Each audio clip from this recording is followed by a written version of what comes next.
And we are now live. So those of y'all tuning in, what's up, what's up? It's your boy Alpha with Tech Videos. And on the other side, we got Mekel Kasanova, also known as MekelJames or vice versa. However you know him, he's the internet personality. He's got so many different names. He's Frank Kasanova one day. He's the Swagnificent the next day. Oh, man. What's good, everybody? It's your boy, Mekel Kasanova. I'm coming at you from the gas station. You know, we doing it. We out in the streets. This is how we get down. So, I guess we're going to get this conversation started off with, I don't even have any specific order, but is there anything that stood out to you in this E3? I guess comparing it to last E3, like any improvements that you've seen overall from Sony, Microsoft, and Nintendo? I guess I could say, like, the fact that Nintendo actually did an E3 this year, I'd say that's pretty significant because I think they skipped last year and they just did their own, like, Nintendo Direct. And just the fact that they came with the games that we've been waiting to see for a long time. So that's something I'm super happy about. As far as Sony, I feel like Sony just stayed the course. Like, they didn't really do anything too exciting. They had a lot of technical difficulties, but I think overall Sony did what they normally do and they just hit it out the park, you know. A lot of people say that they didn't show anything that we didn't already know was coming. And I'm kind of also of the mindset that they didn't have to either. You know, we knew that they were going to be bringing these games. You know, now we got time frames of what time they're coming, either middle or end of the year for the DLC for Horizon Zero Dawn. We got, Uncharted Lost Legacy dropping very shortly. I believe, a month or two from now. So yeah. That's solid. You know, we got that coming out. Plus, it also, I know a lot of people keep complaining about all these games coming next year, but all that tells you is we're going to have a stacked 2018. I mean, I think 2018 going to be a banger for nothing but games. I mean, we got some solid stuff this year. You know, with Neo, Horizon Zero Dawn, Nier. I mean, some people would say Mass Effect, Andromeda. I'm gonna be quiet on that. You already did a whole freaking book on that just with your stream that you did with Cam on that podcast. You completely ripped that game to shreds. Oh man.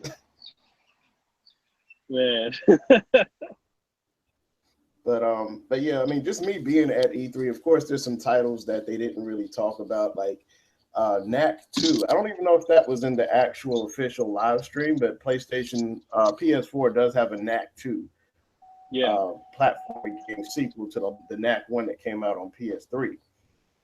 That game, I heard it was good though, but I did happen to see that title. They have a booth set up for it. Obviously, not that many people were lined up to play Knack 2 when you've got all these other titles that everybody's trying to get to, like, especially with PlayStation. Here's the issue. They have an app where you're supposed to RSVP to be able to play your game at a certain time so you know when to get into line. But the app don't work. Mm-hmm. The app keep crashing. So it's like, what's the point? So it's like I can't RSVP on an app that you created and it doesn't work because everybody's trying to get on the app at the same time. So I don't know. It's crazy the way they're trying to get things in order over here. They might as well just been like Nintendo, just let everybody have at it.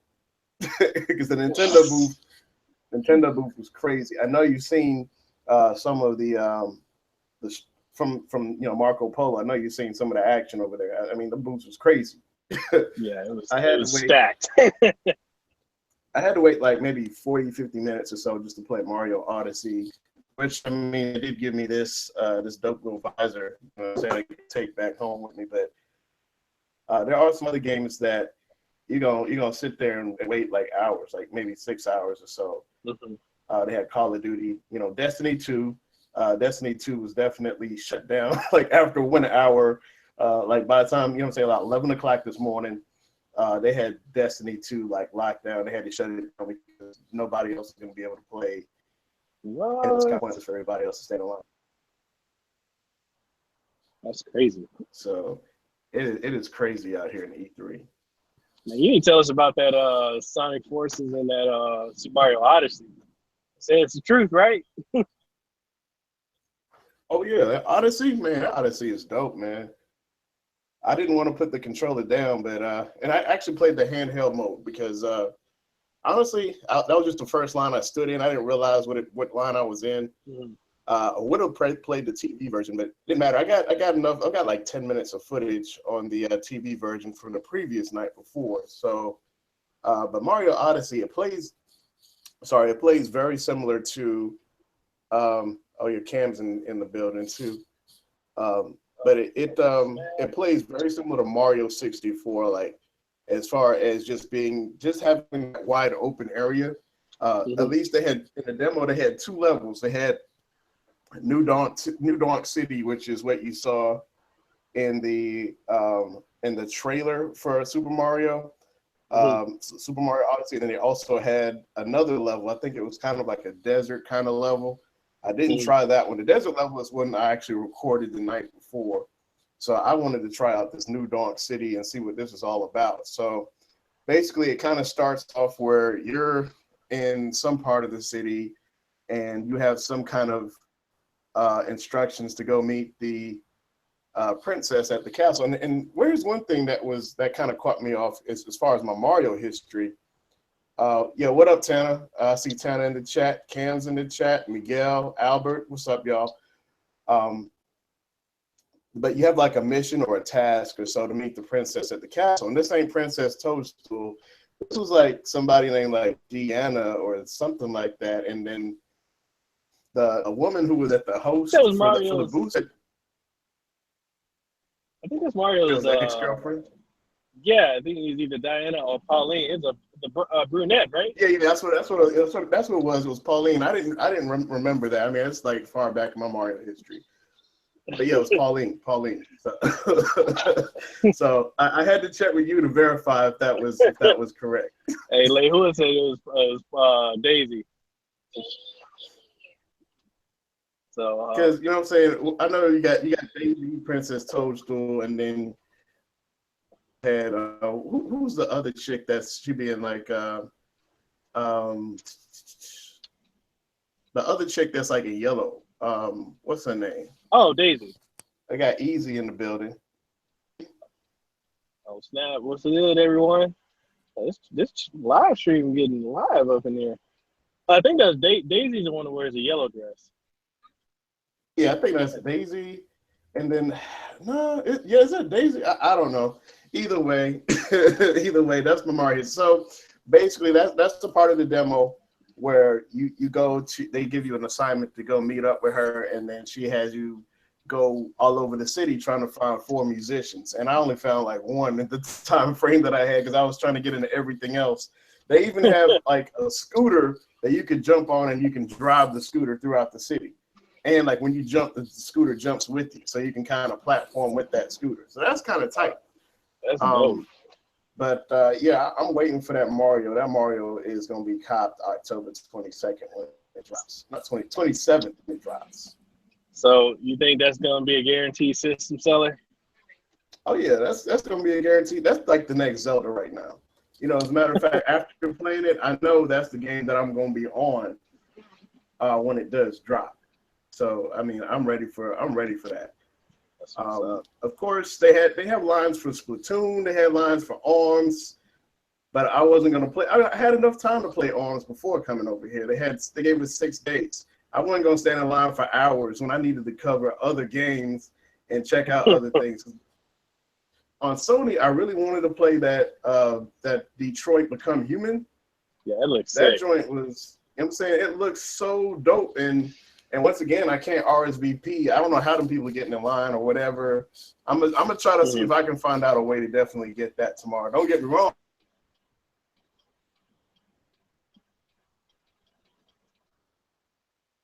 Yo, what happened?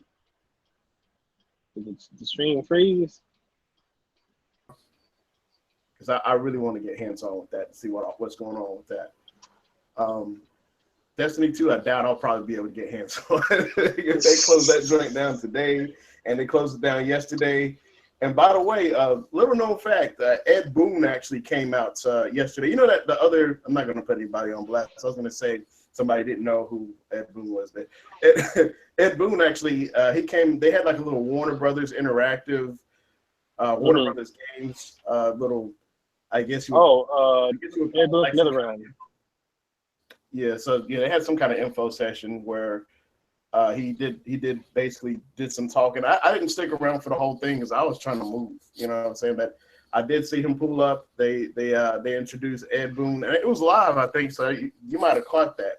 It was like a live stream, and yeah, it was. I mean, it's been real live over here the last couple of days in LA. Just packed full of events from 10 a.m. to 6 p.m. Honestly, I think it even feels short, being that they cut it off at 6 p.m. because it's like you just got so much to do, and you just feel like you kind of cut short from being able to catch up with everything that's going on. Oh, that's crazy though. But I'm happy you got to go there. So what? So I'm happy you got to go there, man. That's one heck of an experience. Shoot, yeah, I'm definitely happy I got to go out here. You know what I'm saying? First of all, I've never been to LA. I mean, this is a different experience, different kind of people out here. It's definitely not like North Carolina where I'm from. So, I mean, just dealing with the traffic alone, like, I mean, where my hotel is, I mean, I'm driving through all these, like, crazy areas. Like I've been seeing these little shack houses, and they be talking about they like 300,000. I'm like, nah, where I'm from, 300,000 is a good nice little house. Not little house. It's 300,000. Holy crap! Yeah. If you spend 250,000, you find a house that's 250,000 around here, it's a fixer upper. You probably got to spend like another 50,000 to fix it up just to be, make it livable. So I'll be damned if I had to pay 250,000 and then still had to spend more. Nah. I'm Gucci. The last time I went to LA, man, I think it was like 2 years ago. I was in LA, and yeah, man, you're right. It's different. Hey, and shout out to all the people, whoever's in the chat right now. I can't see who's in the chat. Yeah, LA is definitely, it's another type of world out there. Did you see people in the, what are those things called? The jumpers or? Rompers. Did you see people in the rompers walking around? Men's rompers. Oh, if I've noticed them in the rompers, I have seen a lot of homeless folks out here. Like, you go just underneath just about every bridge, every major bridge, or every underpass. You will see a lot of people pushing carts and stuff like that. It's kind of sad, though, Oh, man. You kind of appreciate what you do have and what you have access to. But, what did Mekel just say? He said 300 G's on a house in New York is the Boondocks.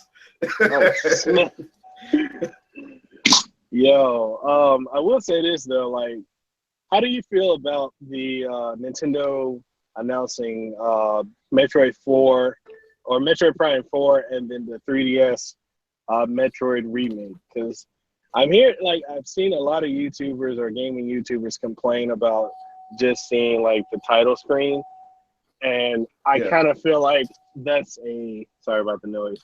I kind of feel like that's, they feel like they're saying like they want to see more, they want to be able to see like the actual graphics. But if it says it's in development, I mean, I feel like it's better that we got some type of heads up than, Nintendo just not saying anything at all. Because it's been, what, 9 years since the last Metroid? Last major Metroid. Yeah, I agree with you on that, because even though they didn't show any actual demo, I mean, of course, we all would have, appreciated that more if Nintendo showed us what they're working on versus just showing us the title. But at least it's good to know that in this generation, you will get a Metroid. Because on the Wii U, they didn't put out a Metroid on that. I mean, the only thing we got was what, that little demo that was on that game. Was it the Nintendo Land game?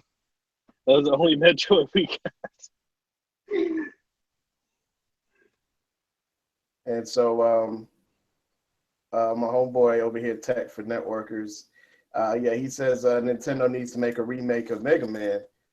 Well, it's kind of sort of, that Mega Man, that's another story in itself. That Mega Man Anniversary 2, I don't know why they didn't put it on the Switch. They didn't put it on the Switch, but Capcom, I don't know what's going on with Capcom's business model, because it's like, look, if you want guaranteed money, just drop a game on the Switch. Like, I don't understand. Like, I know, like, the whole I don't know what is up with them. Monster Hunter XX, like, I know that's a port of the 3DS one, but like, I know they said that there's nothing official yet about them doing a translation, but I mean, that's free money for them unless they're going to put Monster Hunter World. I mean, I don't know. Capcom has just been making a lot of questionable decisions the last 15, 20 years, ever since they canceled Mega Man Legends 3. I mean, yeah, they could come out with Mega Man Legends 3 and people would be happy, or a new Breath of Fire, or something. It's just, I don't understand. Anniversary collection, like, yo, that was on the 3DS. How come we can't put that on the second one on the Switch? Like, that would be nothing. That's easy money. I don't get it. Yeah, that's true. And then also you got to take into consideration they didn't put whatchamacallit, they didn't put the Disney Afternoon, that collection. I mean, come on, you can put that on the Switch. Yeah. Easy. You can easily do that, but you have it on every other platform. Is it on, or is it just on PS4? Because I know when I checked the PS4 store, the PSN store, it's there, but I don't know if it's on the Xbox. It's on Xbox and PC, and I don't know why. I mean, if we can get Shantae, we could easily get that. Yeah, easily. I mean, because Shantae is definitely way more graphically advanced than the Chip and Dale Rescue Rangers and DuckTales by far. For real, though. And Miguel said y'all don't have homeless people in North Carolina. New York homeless people sleep right in front of McDonald's so they can smell the food. Yeah, we got that out here in Hawaii, man. It'd be tough in these streets. People think Hawaii is we got homeless people. We got homeless people, but at least in Greensboro, where I'm from, they homeless, but they got, what I'm saying, they got food. They got shelters that provide a lot of food. My mom has actually volunteered for that shelter, and they got plenty of food. So I mean, it's not an issue. Like, it's better to be a bum in North Carolina than probably New York by far. It's like I've seen like people over here, they actually look malnourished, but over there in North Carolina, they look like they well fed. So it's a difference. But so overall, I know we talked about Xbox, and as far as they revealed 43 titles this go around, and that's a lot of titles that at least it shows they put in their work. But how many consoles do you think that they're going to sell within their first year of launching the Xbox One X? Just kind of based on what you've seen with social media, and just as far as, since you've talked to a lot of people and maybe some developers and some people, so you would probably have a better, I guess maybe a better estimate as far as probably what more likely the Xbox One X would sell in comparison to how many regular Xbox One and Xbox One S units have sold. I think because I believe when Xbox has put out 36 million units worldwide, or 40-something units at this point. Yeah, they're behind Sony on console sales, but you also got to look at the fact that at the active users on Xbox Live, and I honestly think in the first year, I believe Microsoft will probably sell, I'm gonna say, between 10 and 15 million units. Probably within the first 9 to to 11 months. I'm not going to even say 12 months because holiday season could be a bigger sell too. I think the problem with the Xbox One X is people had that sticker shock, initial knee-jerk reaction. Because the biggest thing I see a lot of people is just complaining about the price. They're not even looking at the fact, like the underlying thing with the Xbox One X is we're finally bridging that gap between PC and console performance. Now when developers make games, they initially make them on PC architecture and for PC first, and unless it's a console exclusive, but they're making games first on PC and then they will convert it to a console. But now you got a console that's as powerful as or close enough to a PC, so it's an easy process to port it over. I just think, from a lot of the developers that I've been able to talk to on Twitter, through email, and from other gamers and YouTubers, a lot of people are pretty much, they're hopeful for it. It's just that sticker shock, I think, like myself and Keith and Steele, we actually thought it was going to be more than $499. I think for that price and performance, that's actually pretty reasonable because you can't get a game. You can't get, and I've heard the argument to build a gaming PC and run 4K, but there's no way you're going to be able to get a gaming PC to run 4K gaming at 30 or 60 frames per second for $499. The graphics card alone, you're gonna need at least a 1070, anywhere from a 1060 to a 1070 or a 1080, preferably 1080, and that's gonna cost you a grip. You're gonna be spending way more than $499 on the graphics card alone, not including the case, the power supply, fans, CPU, motherboard. Like, people need to just stop. Come on. It could have been more. Monitor either. Right? And think about this too. You remember how when Microsoft dropped the Elite controller, people complained about the price of that initially, but then that's got one of the highest attach rates right now. A lot of people were, if I'm correct, they were buying those modified SCUF controllers because they wanted a certain level of precision that they could only get from SCUF when they play games. But now they've made it to where Xbox made the Elite controller, and people thought 154 controller is crazy. Yet every time you go in a lot of these game stores, they selling them. They barely have one or two left in stock. It's a hot item. So I feel like people who want that higher level of performance in games and graphical fidelity, and developers that want more resources to work with, I think it will do well. It's just a sticker shock. I mean, hell, people complained about the Switch when it was $299. They wanted it for $250. Really? We gonna complain about $50? Fuck out of here. And can you believe some people are actually complaining for the fact that even though the Switch is $300, that it doesn't do 4K, but what 4K device are you going to find in that price range? I mean, the Xbox One is doing 4K in native 4K at $500. It's just $200 more than the Switch. And, right. It's like you complain about what you want, but when, people offer that option to you, and now you just find something else to complain about because, well, it needs to be within $250. Come on, get out of here. Get out of here. And for real though, I kind of feel also like people are not realizing what Microsoft's doing. Like I've heard people complain about their E3 showing. They're like, oh, why are they focused on indies? Because why not? I mean, there are up-and-coming talent that are making some solid games. Yeah, they may not look as good as Anthem or, Destiny 2 or Halo, but there's some solid indie games, and they need some love too. So I give a big shout-out and props to Microsoft for doing that. And then what other console do you know has full backwards compatibility with all its previous platforms, and you can just pop the disc in? Nobody else is doing that. No, you're not gonna be able to take a single console device, just plug it into your TV, and get 4K for $500.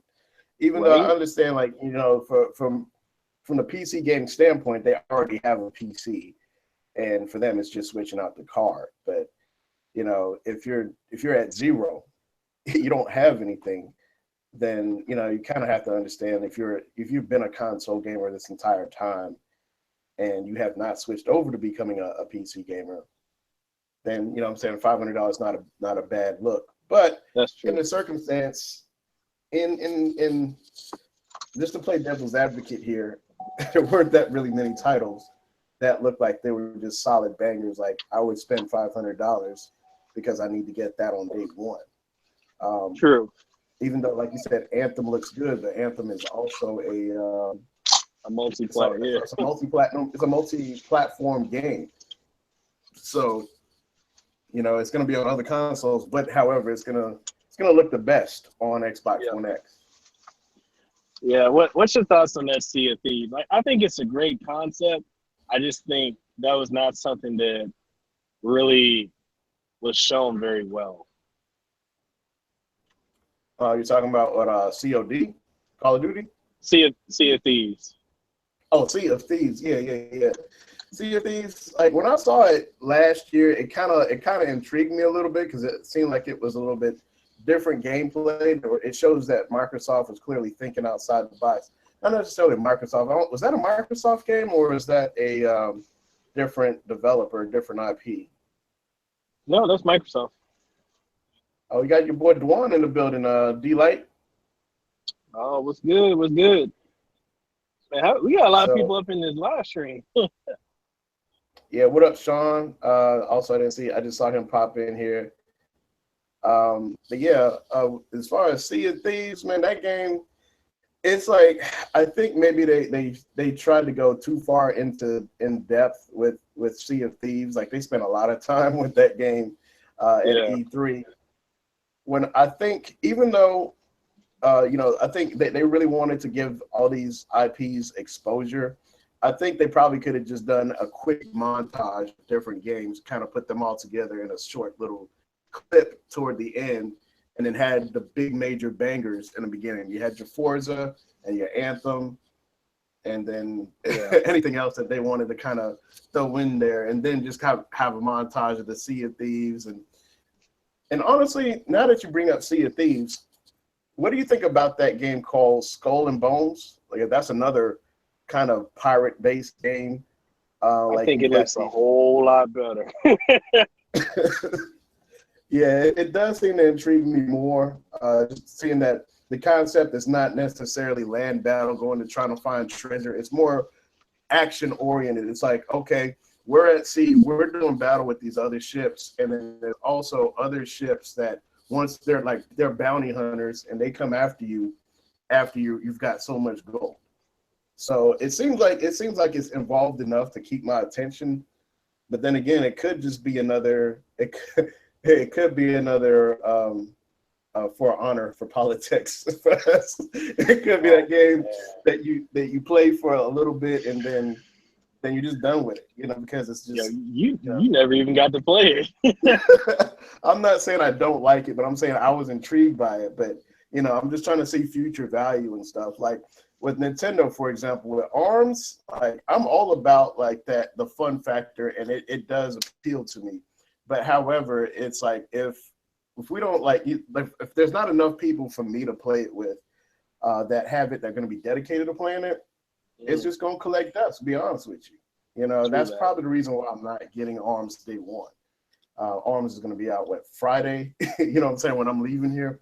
But that's probably the reason why I won't play ARMS. They do have some one-player features and functionality, and you can upgrade the arms on your character. You can level up and do different things. And what I'm saying, they do have a story mode that progresses, that you end up fighting the boss, which I believe I've seen in the demo, and I'm not going to say what the boss looks like to make any spoilers, but I do believe you fight the boss a couple times in that demo. But yeah, overall, like ARMS is fun. I don't have any problem with it, but it's just for me in my circle of people that I play with, I just don't think everybody's on board to get it, and therefore that might just be a game I might pick up on like Black Friday or so. So. True.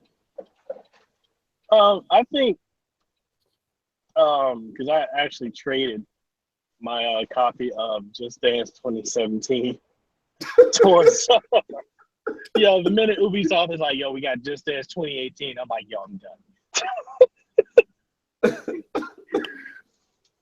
It's like, Oh man, wow. we already talked about that BB Rexham failed dance singing compilation. That was pretty bad. Like, I don't know. Horrible. But it's like the only reason Just Dance is around is because Ubisoft is fully funding them. I mean, they couldn't survive on their own. I mean, even though they're a multi-platform title, you know, they're on every console, but it's like, well, the days of Dance Dance Revolution is where it used to be at. That was bringing in some money because you had the arcade version and then you had the console version. Spend money at the arcade like crazy, and they would just be like dancing like crazy. They just have, you got some people that are such pros at it. They gotta like hold on to the bar at the back, and they're just like, you just see their feet moving real fast. They're doing like the river dance. Like river dance, yeah. But Just Dance, I mean, don't get me wrong. I guess they have their place, but I think they're the only ones left in the game right now, are they? Or are there other like some small third party? I think outside of Japan, they're it. And even then, I mean, I don't understand if they're gonna release those games. I think they need to come at a significantly lower price point. Like, I don't think that needs to be that's not a $60 game in my opinion. They could even cut that down to $29.99. I'd say $19, but $29.99 just to be fair for marketing rights, you know, for them making a profit. It should not be $59. Yeah, you're right. I agree with you. That's definitely not a $60 game. Like, especially when you got other games out right now, like Horizon Zero Dawn. You got Zelda. You got Mario Kart. Why am I going to spend $60 on Just Dance? Yeah. I don't know.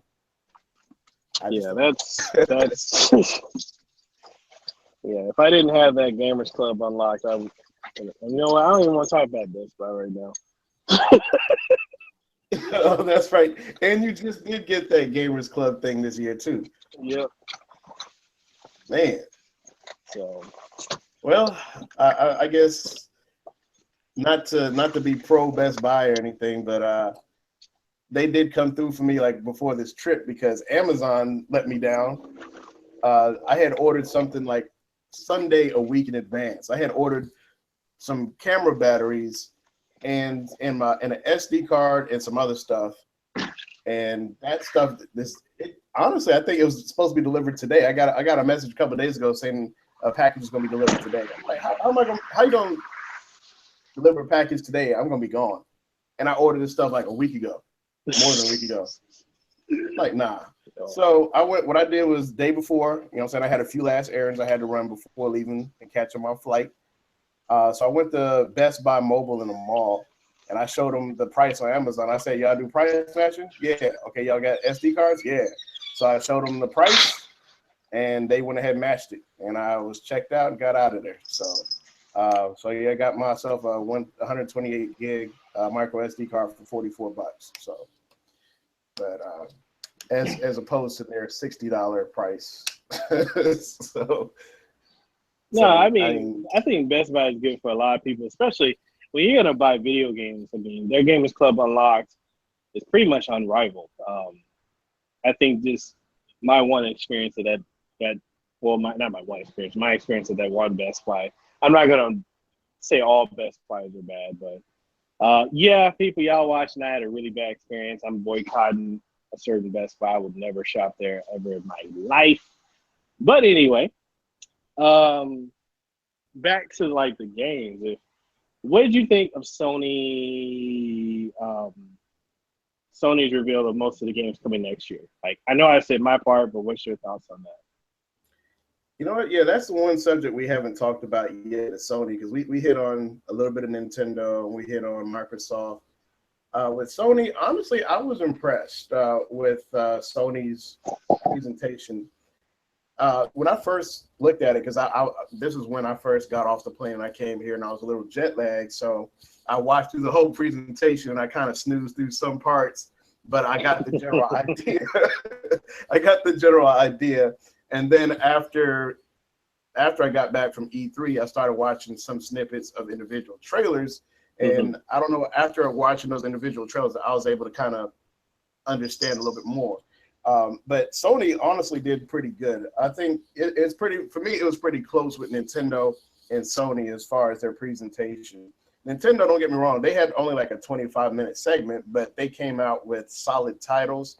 Sony had, I would say I'd be able to, it's games that I was interested in. I could count games I wanted on two hands. So I think Sony did a good job, but Microsoft, one hand, as far as games that I was interested in. But so like I said, for one thing, I do want to play that Detroit About Human, that Becoming Human. That game intrigued me. Also, the Horizon Zero Dawn, that DLC. Once again, I haven't even played Horizon Zero Dawn yet, but I will be playing that soon. Then you have The Last of Us, not Last of Us. I wish they did bring that, but everyone thought that Days Gone. The Days Gone looked just like. That's one thing a lot of people are saying is it looked too much like The Last of Us. The Last of Us.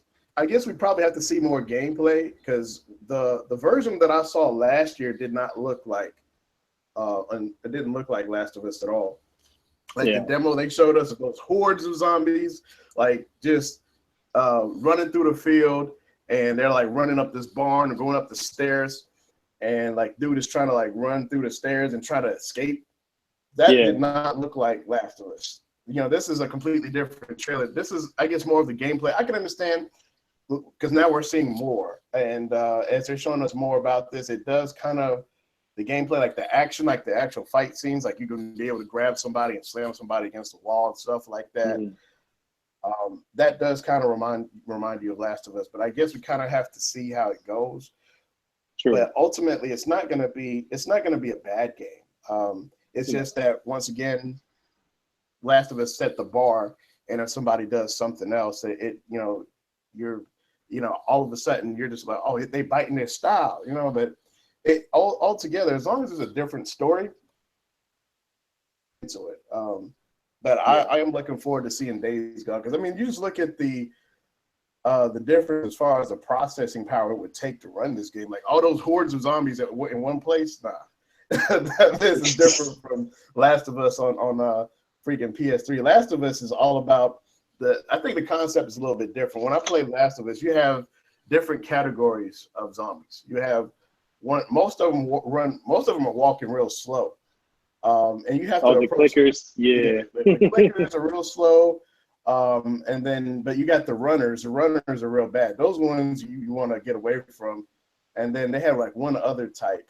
I think it was one other type. But either way, it just seems like in this game, there's only one type. All of them are runners. All of them. So the goal is definitely to stay away from them. So we had Days Gone. We had Detroit Become Human. We had Uncharted, which that looks really good. It's the girl that played she was definitely the enemy in the last Uncharted 4. I forgot what her name is, but she's in this game. Oh no, the other chick. Yeah, I remember like the Black London chick. She was a star. And now she's the protagonist in this game somehow. So at least we don't know. They could still be the antagonist, but I don't know. I don't know. So Uncharted looked good. Of course, God of War. I mean, God of War. Yeah. And that's not coming out till next year either. All these next year games. Next year is going to be on lockdown for sure. Like that's what I'm saying, man. All these people complaining about, we're not gonna have nothing to play for the year. Like companies came out swinging. I mean, with the exception of Microsoft, I don't think they've released any exclusive this year. I don't think so. Well, they released Forza. That's what Cam's excited about. So, he's copping the Xbox One X just for that. So yeah, shout out to Cam if he's still watching. True that. I would say, like, my thoughts on Gran Turismo. I kind of thought that their presentation for Gran Turismo Sport was kind of half-hearted, and especially with the way Microsoft showed Forza 7, like Gran Turismo just did not seem like they came with it on that same level. Like I was a little disappointed. I'm like, man, I've been wanting a solid racing title for my PlayStation 4, and I'm sorry, but Drive Club is not it. Yeah, the the crew is not it. Nope. So, but at least if you are interested in Xbox One X, that's what at least they nailed it. I mean, there's nothing else you can say. That they nailed it. They delivered probably the racing title of the year, or at least of the next couple of years, probably too.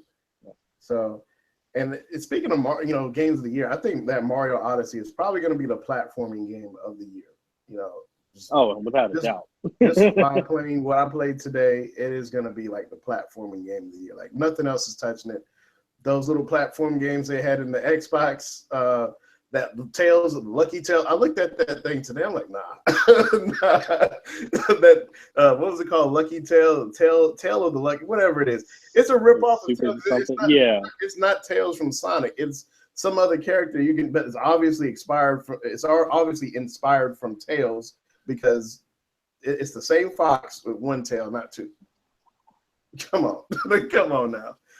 I'm surprised Sega hasn't hit them with some copyrights or something, because they obviously ripped that character off.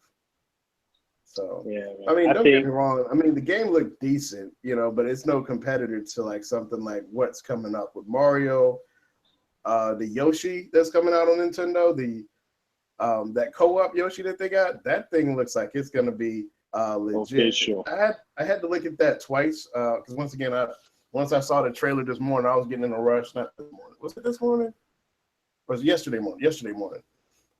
Once I saw the whole thing, I had to kind of watch some things once again in increments, and I saw that Yoshi looks like it's legit because it was like a co-op game that both you guys kind of have puzzles as you're doing platforming, and that's going to be the truth. But I don't know about the Kirby though. The Kirby hasn't really sold me as far as a major title. I know Kirby's always good, and you can always kind of rely on Nintendo not putting out anything that's not quality. But with the exception of that last Kirby that came out, did you play it? The one on the Wii U? That last Kirby actually looked interesting. I just never got a chance to play it. But this one seems like it's kind of a step down. Just looking at the trailers and stuff, like, as far as what I've seen in gameplay, it looks like this one's a step down from the previous Kirby on the Wii U, because it looks like the previous Kirby at least had some extra powers and stuff. Like, I think the amiibo will allow him to transform and have different abilities. But this one, I hadn't really seen anything that kind of sparked a lot of interest. But we'll see when it comes out, because this is only the first trailer. And this game, I think that game is also coming out 2018 also. But I think the problem with the problem with that Yoshi, well, not the Yoshi, the Kirby trailer, it looked too much like Kirby Superstar Saga from the Super Nintendo, or Kirby and the Secret Shards from the 64. The one that came out on the Wii U graphically was good. I just didn't like the whole fact that it required the gamepad, and you kind of had to look at the gamepad and look up at the screen at the same time. It was an on-rails type of game, too. I didn't like that. And I kind of noticed that Kirby doesn't really have a genre. He kind of is all over the place with it.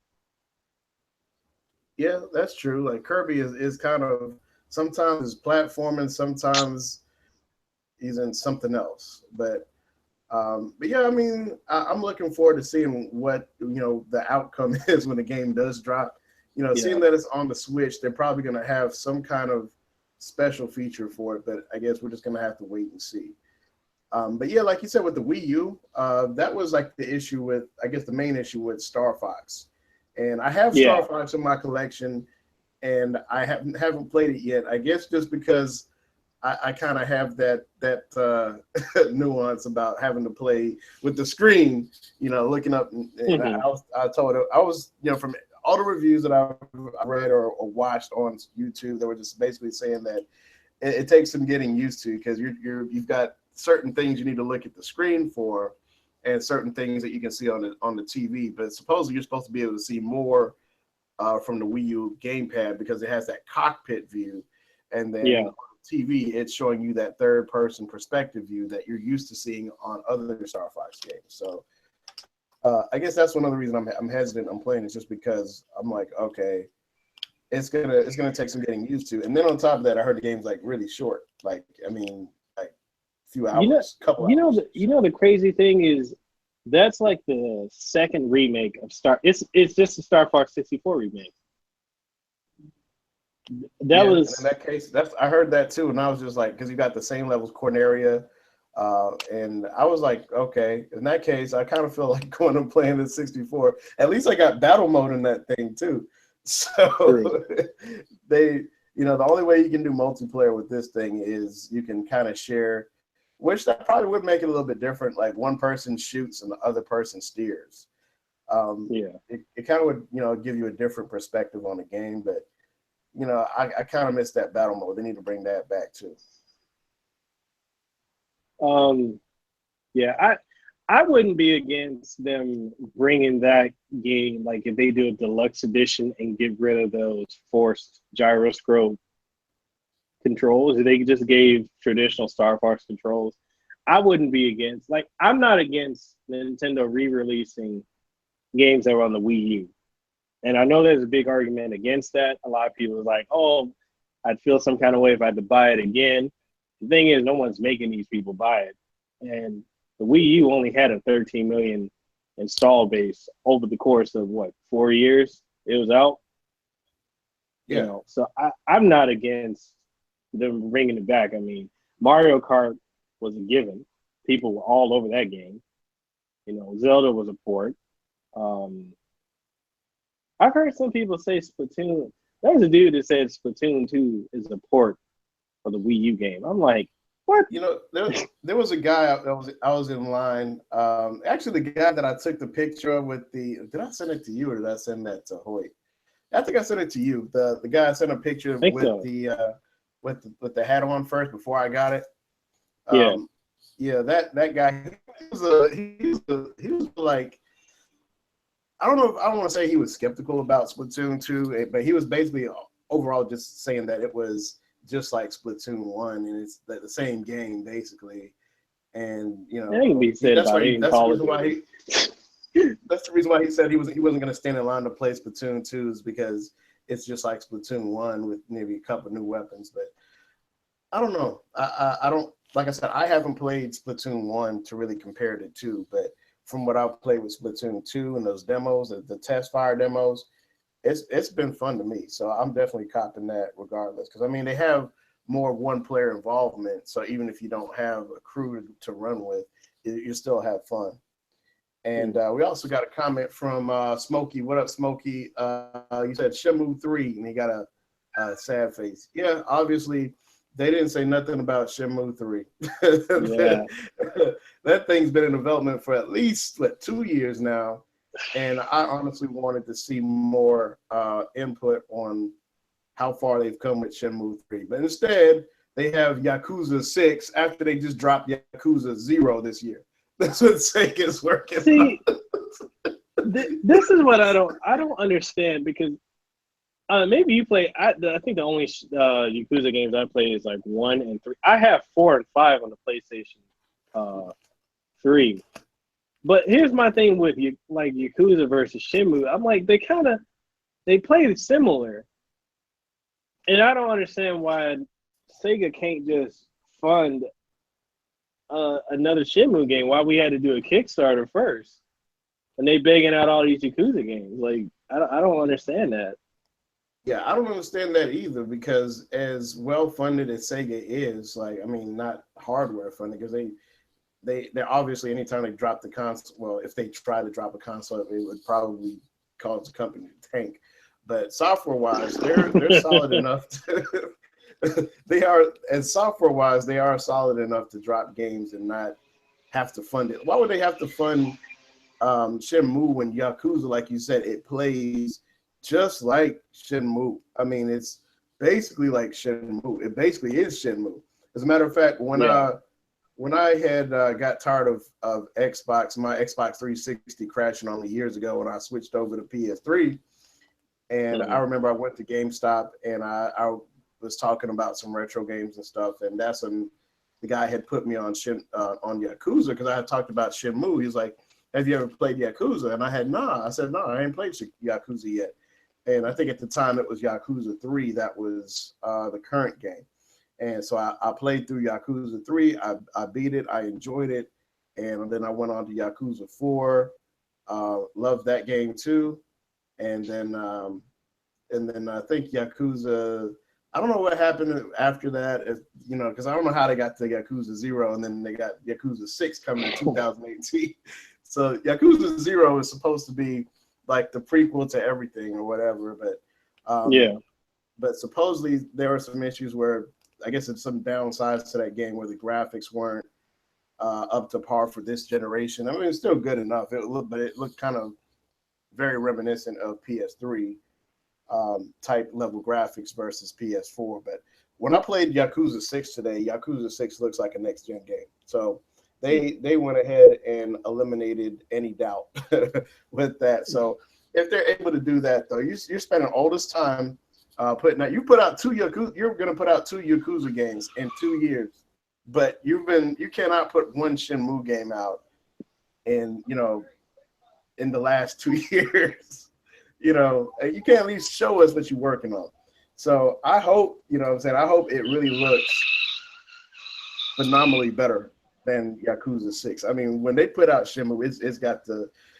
I mean, not only has to look, but I think people are very particular about Shenmue because that's kind of like a childhood game for a lot of people. And if Sega does not hit this one out the water, then people are going to complain. Like, this is not a real Shenmue game, Yeah. But, I mean, I myself, I played Shenmue 1 and 2. And I also kind of feel like, man, they cheated us. They gave us an incomplete story, and we need to go ahead and get that complete story. And in this case, even if they didn't want to complete the story in 3, they could split it up and franchise out just like everybody else, and just give us part of the story in 3, and then give us another part in 4. Because evidently they meant to split the story up if it had to come to a third iteration of the same game. So yeah. I don't know. This is my defense on Shenmue, man, because I'm waiting for that game too. I want, but like it's a backwards approach where we got to go to Kickstarter and we need so much more money just to be able to put this game out. Like, you don't need that much money, Sega. You're putting out all these other games. You're putting out Sonic Mania. You're putting out Sonic Forces, and you're slacking on Shenmue though. But hey, that's just my 2 cents. Yeah. So we done talked about all 3 companies. So let me talk about some other stuff that I seen that was not broadcasted. I mean, of course, they had some stuff that was playable. They had Tekken 7. They had. I told Cam I hadn't got a chance to play Forza yet, but I'm going to try my best tomorrow to see if I can get some hands-on with Forza. I'm not like the best racing guy, but I'm going to try to see what I can do. I really want to play Capcom, Marvel vs. Capcom Infinite, but I think that line is pretty long too. I'm better off going back home and playing the demo. So how long is that demo supposed to be available? It's indefinite. I played it. I think I streamed it yesterday. It's pretty it's gonna alienate a lot of people that played Marvel vs. Capcom 2 and 3. Like if that was their starting point, you're gonna have a hard time. It plays more like the first Marvel vs. Capcom or closer to X-Men versus Street Fighter. Okay. Yeah, I can't wait to get my hands on it and see how it plays. Like you said before, people gonna have a time with the light punch, heavy kick, light kick. Yeah, they got it set up to where if you're new to it, you can just button mash. I mean, you can get punished heavily for just trying to rely on button mashing, but you can do launching combos just by hitting square or X. And, you know, a lot of pros in the FGC, the fight game community, they're complaining about that. But the thing is, I mean, these games, it kind of goes back to that whole argument about casual gamers versus hardcore gamers. I mean, you kind of, the industry needs both. You know, you need the casuals to get it going, and you need the hardcore to keep it alive. So I could see both sides of the argument, but my thing is, this is a game. Just enjoy it. That's the thing that I guess I kind of realized is that, you know, coming from old school gaming and transitioning into new school gaming, old school gaming was just about bottom line, is the game fun? Is it fun to play? If it was fun, it's sold.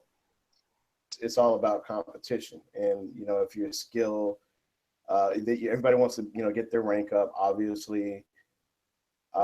You want to be known. And also over here in the Twitch tournaments, like the street tournament that I showed you the other day, man, that dude, it's like even the freaking commentators were hating on the dude with the Pikachu hat. Like they were just talking mad trash.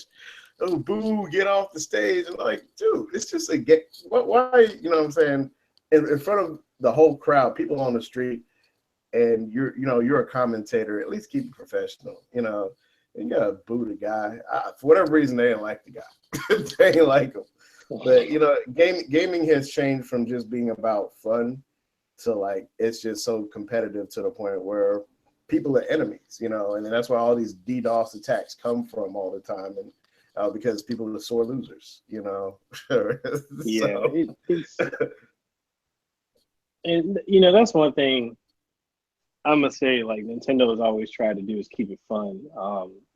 Because I feel like the gaming industry, like you said, it's shifted to this whole, you know, just it's so serious to people.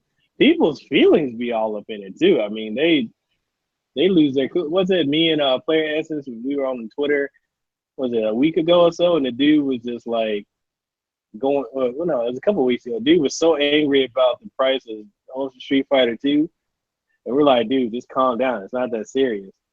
And dude just got like super salty to the point of blocking us. Like, some people just take it way too far. It's a game. It's meant to be enjoyed. It's recreation. And, you know, and just it's just really like it's gotten so far ahead. You know, competitions I played in, you know, like Evo a couple years ago, and some of the tournaments out here. Like, you're right. The commentators, man, they don't even realize how much control they have over the crowd. They can rile a crowd up to either be cool or to be hot-headed and just boo a person. It goes way too far, man. Way too far. You're right. I mean, people about you know, repping groups and throwing some colors and some gang signs up, man. Nah, it's not that serious. That's what you were talking about. That was the subject we were talking about today, where you said you had an unfortunate circumstance where, you know what I'm saying, a lot of the people that you grew up with in the dance group, you know what I'm saying, they're not around anymore. And then still made a comment that, you know, gaming is going toward that same direction, you know, where, you know what I'm saying, it's getting serious like that. But, you know, it's not that serious. This is an environment created to have fun. And even in the local arcade that I posted my video on, there was my homeboy went back to that arcade. Like I think about within the last week, he went back to that arcade. And here's a story. He was playing Street Fighter or something with some dude, and then after the game was over, that dude happened to walk toward the door, and he saw another guy that knew him and tried to dap him up, and the dude said, "Nah, don't talk to me. Don't try to dap me up. We ain't cool or whatever." And then my homeboy went and talked to the dude. He said, "Man, you could have just dude was just trying to be, you know, cool with you. You could at least dap them up." And then dude looked at my homeboy and said, "Who are you? You know, who are you?" You know what I'm saying? Like, and then my homeboy said, I ain't nobody. I'm just trying to say that, you know, dude ain't had no problems with you, you know." And then dude started making threats. "Man, I got my boys in the car." Like, yo, we just playing video games. What you talking about? We got some boys in the car. You know, it does not have to come to that. It does not have to come to that. And yeah, what up, my boy Curtis? Curtis, he's in the chat too. He's in the stream. He said, Metroid, so he said Metroid though. Yeah, that was the subject of the morning, subject of the day. Actually, it's the subject of the week. That Nintendo is putting out Metroid, and he asked if Smash was announced to the Switch. Nah, I wish it was. I wish it was, but unfortunately, it's not. So you know what? I think. I think Nintendo. I think they're gonna hold off on that till next year, because if you think about it, they've already got kind of a pretty stacked lineup of games for this year alone. And I feel like if you drop Mario and Smash at the same time, or just Smash just drop that this year, period, it's going to cannibalize anything else. People would gravitate more towards Smash than they would towards anything else. You're right. I mean, we got enough content with the Switch to kind of hold us for right now. And then I guess when Metroid does come out and Smash, they give us more details. Because you know Smash is coming. It's just a matter of time. Yeah. But for right now, I mean, because they could probably really if they just really wanted to drop Smash, they could drop Smash early and just remaster it and port it over from the Wii U, just like they did Mario Kart. But I think they're going to build a whole new Smash from the ground up. I think that's what they're working on. Yeah, they should though. I mean, the last Smash was great, but it's just time for something new. You know, and we usually get one per generation. It usually just lasts us a whole 6-7 years for the next one. So we'll see. So yeah, in the meanwhile, I probably need to go back to playing Smash on my Wii U because I'm getting that. You know what I'm saying? I'm getting the Smash fever. You know, Zelda fever is over with, at least until the DLC comes out for the expansion. For that, a lot of people mad about that though. Oh yeah, people mad about the $20, but you know, at least in that second DLC, that's the meat of what people want, and I think that's going to be more beneficial. That's the reason why I haven't purchased the DLC yet, the first one, because you get like a T-shirt, a treasure chest, and whatever. But nah, I'm kind of, and yeah, you get like a trial thing, like you know, the trial of something. I think so, yeah. But yeah, but for right now, for me, I'm kind of waiting. I'm waiting because you know what I'm saying, the story that kind of just leaves you hanging. I'm not going to spoil Zelda for anybody in the stream who has not yet played Zelda and beat it, but it's a cliffhanger. Not a cliffhanger as in like right in the middle of action. It was just kind of a the ending was kind of less than you would think it was. It wasn't as Steele says, it wasn't as anticlimactic. And Curtis says, definitely. Go ahead. No, I was gonna say it could have been a lot better. If I say anything, it's gonna be a spoiler. So yeah, it could have been a lot. It could have been a lot better. I think the build up was good. They could have had more dungeons alongside the trials. Like I think there's only technically 5 major dungeons. They could have had more. If they pulled an Ocarina of Time, where I think Ocarina had 6-7 stages when you're an adult, so 7 dungeons as an adult and 3 as a child. If they kind of pulled that level, I would have been happy than just the Guardians. Yeah, you're right. Those are the exact numbers, I believe, from Ocarina of Time. Like you had as a child, like you had the 3 dungeons, you had like the Deku Tree and then like 2 others, you know, and then as an adult, you had like the 6 ones because you had 6 sages, and each dungeon you went through, you unlocked the sage or whatever. But my homeboy Curtis says he doesn't think there's going to be much of a difference between Pokken Tournament on the Switch and the Wii U either. I guess my thoughts. What are your thoughts on Pokken Tournament? I haven't. I thought it was a great Pokemon Fighter. I think a lot of people it's just people just want the regular RPG style of Pokemon, but I think there's going to be a lot more characters. I think what they're going to do is pull the same exact thing that they did with Mario Kart. You're going to increase the resolution, increase the frame rate. Because the one of the biggest problem with the original Pokken Tournament was the frame rate kept dipping, especially if you did multiplayer, it would dip below 30. The resolution struggled to stay at 1080, so it would kind of dip to 720 and then sometimes below that.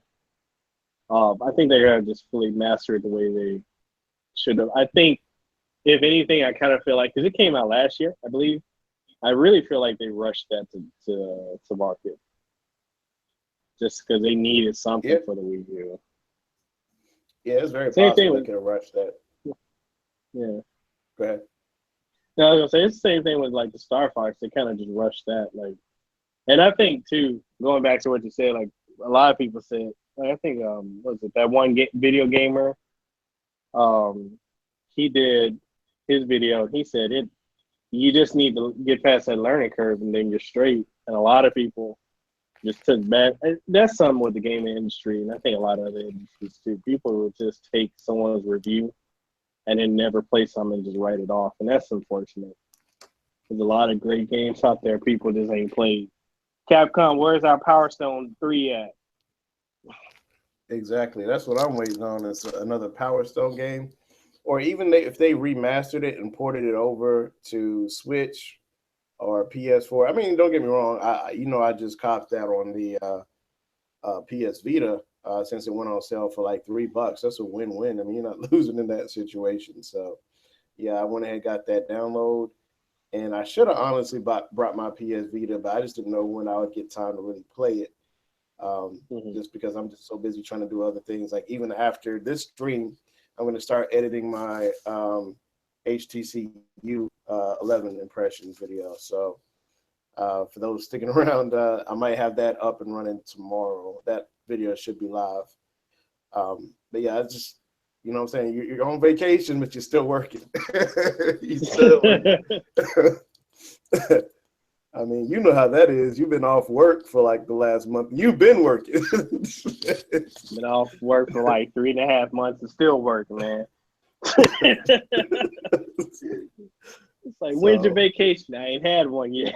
It's like, when is your vacation? So when you start work, you're gonna be looking for it, man. Where's vacation? For real.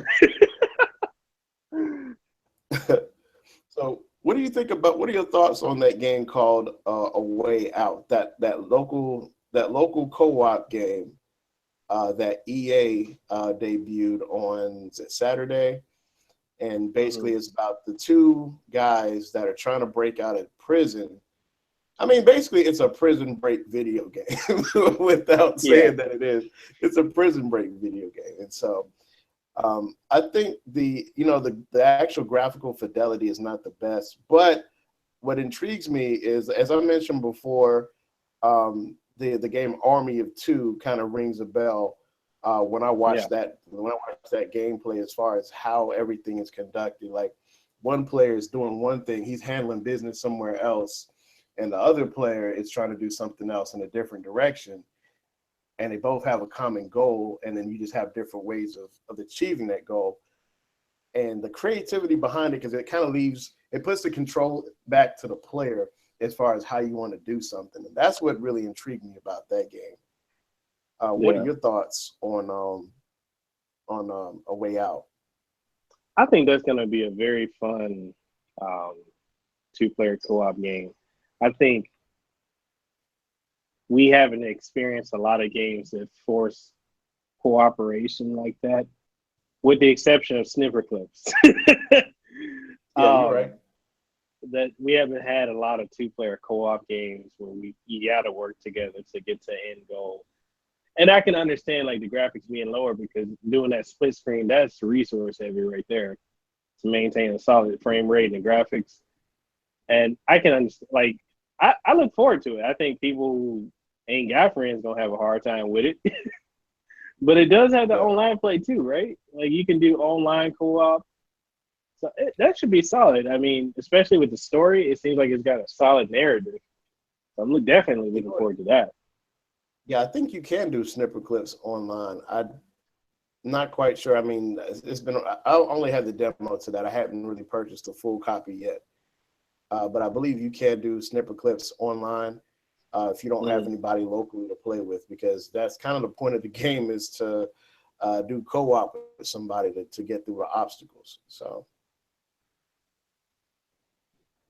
but yeah, overall, I mean, this was a really good E3, and then should be wrapping up everything here tomorrow.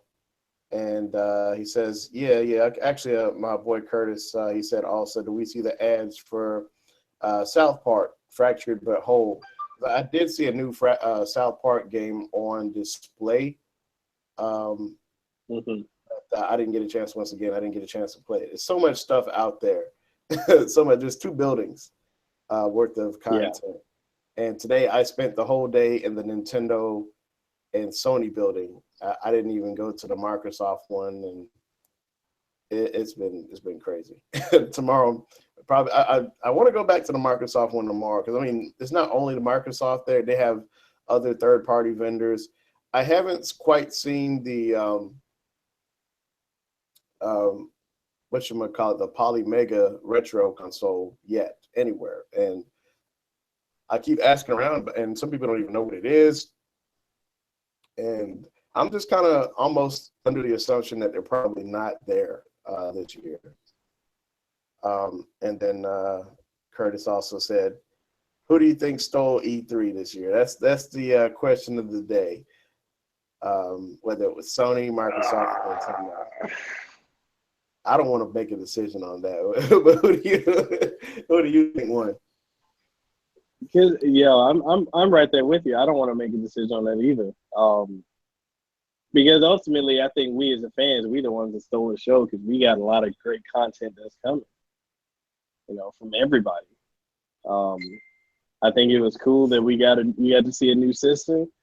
We got to see, for once, since Sony dropped the PlayStation 4 Pro, for once they're fully supporting it. Like, they're fully behind it, pushing it, because they had that whole 20-minute segment about the PlayStation 4 Pro. We got to see solid bangers from Nintendo in 25 minutes. All in all, I think everyone stole the show. Like, it was a good E3. Like, I'm happy with it. It could have been better, but anything could be better. We got more games. I got to agree with you with that, because everybody contributed something. Like you said, this year we saw a new console. We got the new Xbox One X. We got to see what it actually does. We got to see games playing in real time. So honestly, this is kind of a step. And I mean, Xbox set the standard as far as hardware goes. Like, console gaming hasn't done this before. You haven't had even though the PS4 Pro, it did 4K, but this one is a true built from the ground up, native running 4K console. So Xbox One did bring that. But as far as game-wise, for me, games that I'm interested in, it seemed like for me, Nintendo and Sony kind of carried E3 as far as game-wise. But it's going to take some time for Xbox to kind of come around to bringing out the solid bangers, because once again, even though this is kind of a refresh of a console, but it's almost being treated like a new console launch, because now developers have to kind of latch onto this thing and put out more games. But obviously for the multi-platform games, you're going to want to play those on the Xbox One X, because they're obviously going to look better. So, but yeah, those are kind of my thoughts on that. So, what time is it right now? So it's like 11. So, but yeah, I just kind of wanted to come together and just put together some thoughts on what's going on at E3 here in LA, and just wanted to touch base with you and see what you thought based on the presentations that you saw, and maybe just kind of get some thoughts together as far as what directions do you think these companies are going in? But yeah, I mean, overall, you know, this was a really good good discussion. So we're gonna kind of see what's going on in 2018. It looks like they're gonna have a lot of bangers. It's gonna be a busy year, and right now we're already trying to really get caught up with all the games that came out in 2017. And you know, Right. as I'm trying to play through my backlog of games, and I've been holding off and even trying to buy new games just because. You know, once again, I'm here in E3. I just want to make sure I got the funds to do everything I need to do here. And then when I get back, then I'm going to go start buying some games. I'm going to get that Shantae, half Genie, half Hero. I'm going to get that Crash Bandicoot when it comes out June 30th. Mm-hmm. And yeah, I'm going to start catching up. So, but yeah, honestly, I guess we're just pretty much going to wrap up the live stream here. And I appreciate everybody who came out. Curtis, Easy, Smokey. Yeah, thank you guys for coming through. D-Light, all of y'all. I appreciate it. If I forgot to mention your name, I really appreciate everybody coming through, showing us some love. You can expect more Poli-Techs collabs. We are starting this brand on the internet, and you are going to hear a lot from us. So that's me, Mekel, Cam, T.E.N.S, Mr. Steel Toro, Hoyt, Dookie, Keith, and I believe that's all, right? So you're going to hear more from all of us in the near future, and we're all just going to grow as a brand. So yeah, Curtis says it's 2 a.m. He's playing Overwatch. That's what's up. Yeah. So, but yeah, we're just gonna go ahead and wrap it up because it's 11 a.m. California time, and I know it's like what 8 p.m. your time in Hawaii. Yeah. So yeah, we're about to wrap this up. So I know it's a late night, so a lot of people probably gotta head to work. So once again, we appreciate everybody from coming through, and stay tuned for more. Take care. Peace. All right. Peace as well.